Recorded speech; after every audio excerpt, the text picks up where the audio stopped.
سلام دوستان، من یاسر دهقان هستم از مجموعه وایل کودر. یه دوره کوتاه داریم و تو این دوره قراره که با آپلود فایل توی اسداتنت کور آشنا بشیم. خب بدون وقفه ما میریم سراغ پروژه اسداتنت کورمون. ما ابتدای کار عرضم به حضورتون من این پروژه رو پاک میکنم و یه پروژه جدید ایجاد میکنم از نوع اسداتنت کور MVC و اسم اون رو میذارم فایل آپلود آندرلاین 01 و روی داتنت 6 یا هر نسخه از داتنت که دوست دارید اون رو ایجاد میکنید.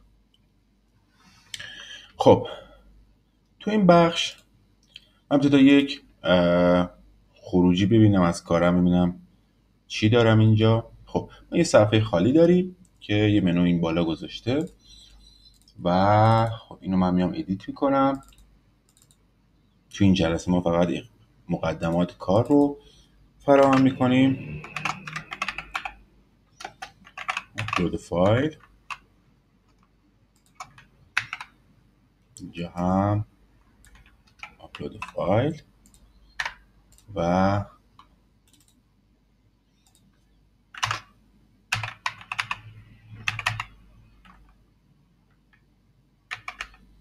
یه دونه کتابخونه هست. این نیست، بذاریم بریم توی NuGet. این کتابخونه Razor Runtime Compilation رو ما سرچ میکنیم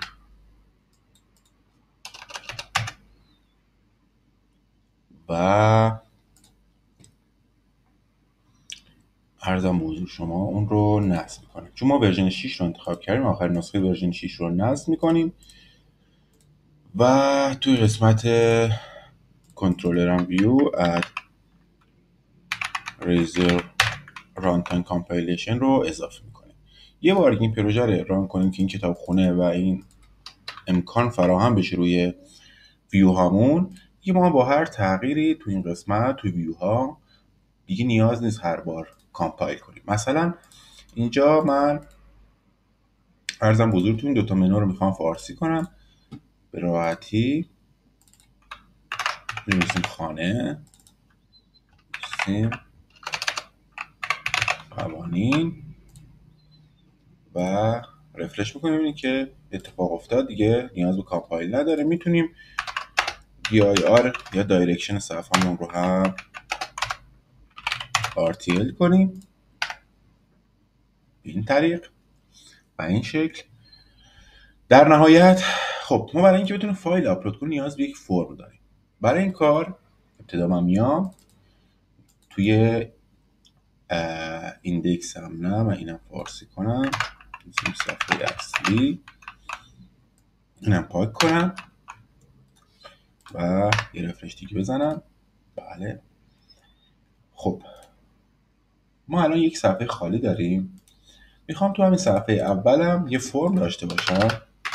برای همین کار یه دیو ایجاد میکنم، کلاس رو بهش میدم، یه دیو دیگه ایجاد میکنم و تو این دیو میام کل MD 6 رو میذارم، یه تگ فرم توش قرار میدم و عرضم به حضورتون اینجا تگ هلپر رو داریم. خب البته اینجا من با مثلا فرم، تو فرممون ما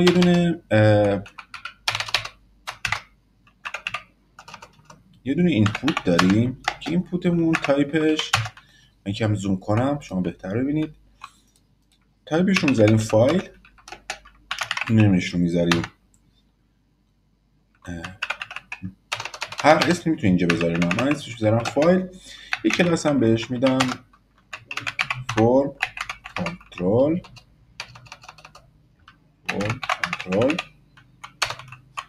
و اینجا میام یه دیو دیگه ایجاد میکنم و یه کلاس بهش میدم فرم گروپ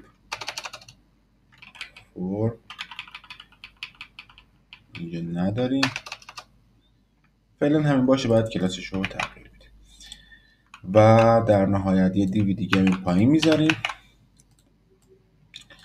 این دفعه یه تگ باتن ایجاد میکنیم و اسم اینجا که نیستیم آپلود فایل و این کلاس رو هم بهش میدیم به اسم btn و btn info. خب میتونیم اینجا بذاریم یه بار رو چک کنیم.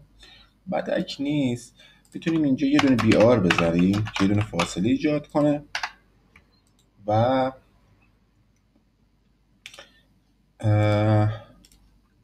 اینجا هم یه تگ پی بنویسیم که فایل ها خود را جهت آپلود انتخاب کنید.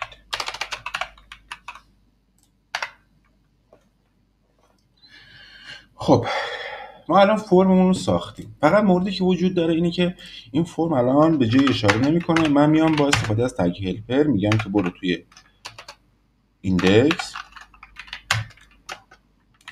و کنترلر هوم. شما آدرس متدی که میخواین رو بهش میدیم و نوع متدمون رو هم پست قرار میدیم. خب در حال حاضر ما اگر فایلی هم ارسال کنیم، حتی اگه اینجا ما تو این قسمت فایلی هم انتخاب کنیم و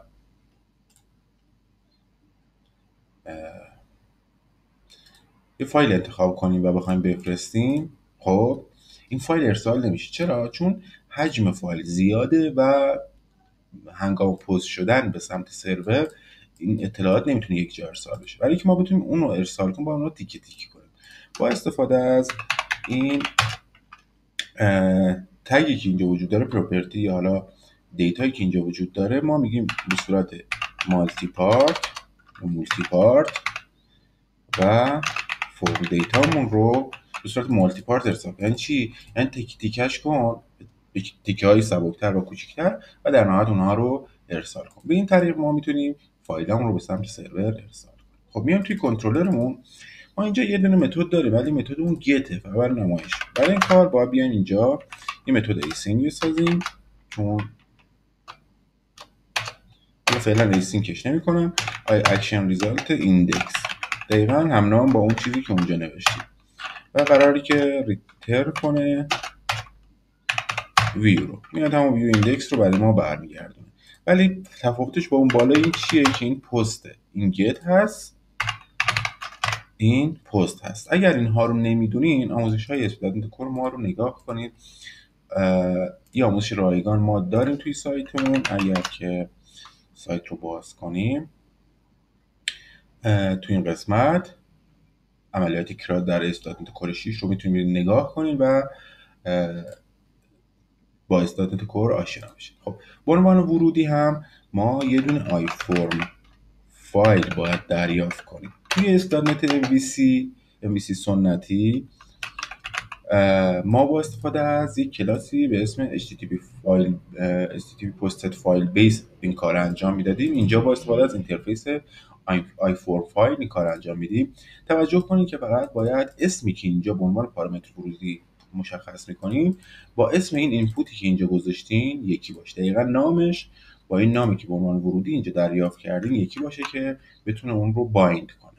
به همین راحتی ما تا اینجای کار تونستیم این کار رو انجام بدیم که فایلمون رو به عنوان ورودی دریافت کنیم. من یه دونه حالت دیباگ اینجا بگیرم که به عنوان پارامتر ورودی اینجا بتونم اینو بهتون نشون بدم که چه اتفاقی اینجا افتاده.